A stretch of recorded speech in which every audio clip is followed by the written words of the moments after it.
জামায়াতে ইসলাম Asia এবং মধ্যপ্রাচ্যের বিভিন্ন দেশে রয়েছে এই দলের কার্যক্রম। যদিও দেশভেদে রয়েছে ভিন্ন ভিন্ন নাম পরিচিতি। বাংলাদেশে দলটি জামায়াতে ইসলামী বাংলাদেশ নামে দীর্ঘকাল কার্যক্রম পরিচালনার পর নতুন প্রেক্ষাপটে বাংলাদেশ শব্দটা দলের নামের শুরুতে নিয়ে এসেছে। দলটি বিশ্বের বিভিন্ন দেশে রাজনৈতিক, সামাজিক ও ধর্মীয়ভাবে প্রভাব ফেলেছে। মূলত ইসলামী রাষ্ট্র গঠনের আদর্শ নিয়ে কাজ করছে বলে দাবি তাদের। এক এক দেশে তাদের কার্যক্রম এক এক নামে হলেও মূল উদ্দেশ্যটা একই। দেশভেদে কখনো ক্ষমতার অংশীদার, কখনো নিজেরাই বেশ শক্তিশালী হয়ে ওঠে জামায়াতে ইসলামী। কিন্তু বর্তমান বাস্তবতায় দলটি দেশগুলোতে নিজেদের অবস্থান হারিয়ে ছোট্ট একটি দলে পরিণত হয়েছে। প্রথমে আসি জামায়াতে ইসলামের জন্মভূমি পাকিস্তানের কথা। 1941 সালে আবুল আলা মওদুদি জামায়াতে ইসলাম প্রতিষ্ঠা করেন। পাকিস্তানকে ইসলামী রাষ্ট্র হিসাবে গড়ার জন্য দলটি সক্রিয়ভাবে কাজ করে। 1971 সালে মুক্তিযুদ্ধের সময় জামায়াত সরাসরি পাকিস্তানি সামরিক বাহিনীর পক্ষ নেয়। পরবর্তীতে পাকিস্তানি জেনারেল জিয়াউল হকের শাসন আমলে দলটি ক্ষমতাসীন সরকারের সঙ্গে ঘনিষ্ঠ সম্পর্ক গড়ে তোলে। 1980-র দশকে আফগানিস্তানে সোভিয়েত বিরোধী যুদ্ধে মুজাহিদদের সক্রিয়ভাবে সমর্থন দেয় দলটি। সাম্প্রতিক সময়ে পাকিস্তানের রাজনীতিতে জামায়াতে ইসলামী প্রান্তিক হয়ে পড়েছে। তারা এখন মূলত নির্বাচনী রাজনীতিতে ছোট দল হিসেবে কাজ করে। বাংলাদেশে জামায়াতে ইসলামের ইতিহাস রাজনৈতিক দিক থেকে বেশ বিতর্কিত। বাংলাদেশের মুক্তিযুদ্ধের সময় দলটি স্বাধীনতার বিরোধিতা করে পাকিস্তানের পক্ষে অবস্থান নেয়। স্বাধীনতা পরবর্তীকালে দলটি নিষিদ্ধ হলেও 1975 সালে বঙ্গবন্ধুর হত্যার পর তাদের রাজনৈতিক কার্যক্রম পুনরায় শুরু হয়।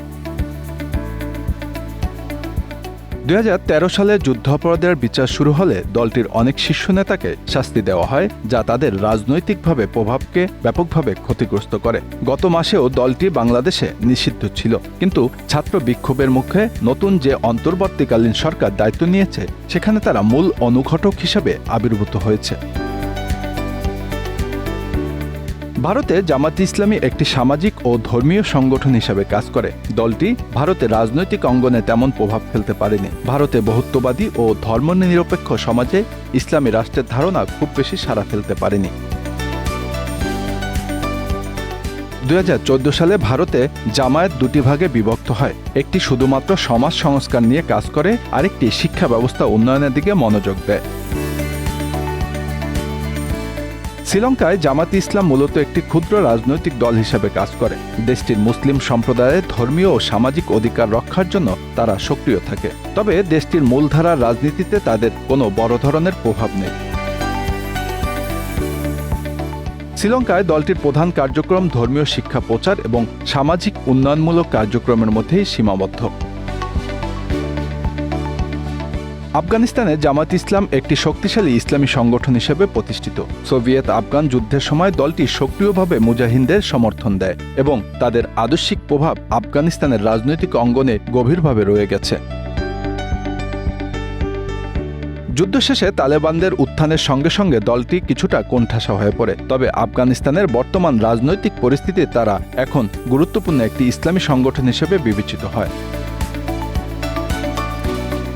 মিশরে জামায়াতে ইসলাম খুব বেশি প্রভাব ফেলতে পারেনি, তবে মুসলিম ব্রাদারহুডের মতো ইসলামী সংগঠনগুলোর সঙ্গে তাদের আদর্শিক সাদৃশ্য রয়েছে। মিশরের রাজনৈতিক অঙ্গনে জামায়াতে ইসলাম বরাবরই একটি ক্ষুদ্র দল হিসেবে কাজ করে এসেছে। দেশটির ধর্মীয় ও সামাজিক আন্দোলনগুলোতে তাদের সক্রিয়তা সীমিত।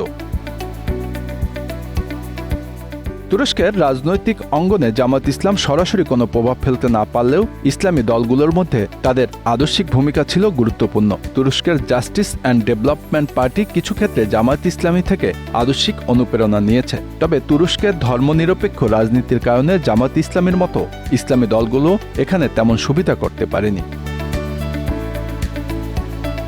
মধ্যপ্রাচ্যের অনেক দেশে জামায়াতে ইসলামী আদর্শিকভাবে প্রভাবিত ইসলামী দলগুলো সক্রিয়, বিশেষ করে ফিলিস্তিনে হামাস ও লেবাননে হিজবুল্লাহ জামাতের আদর্শের দিকে ঝুঁকে থাকে। তবে সৌদি আরব ও অন্যান্য উপসাগরীয় দেশগুলোতে জামায়াতে ইসলামী সরাসরি রাজনৈতিক কর্মকাণ্ডে অংশগ্রহণ করতে পারেনি।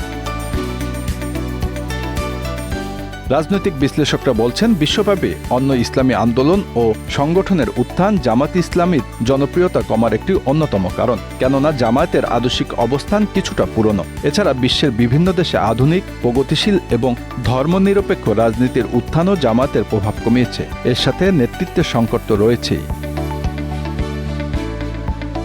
Bangla affairs, news desk.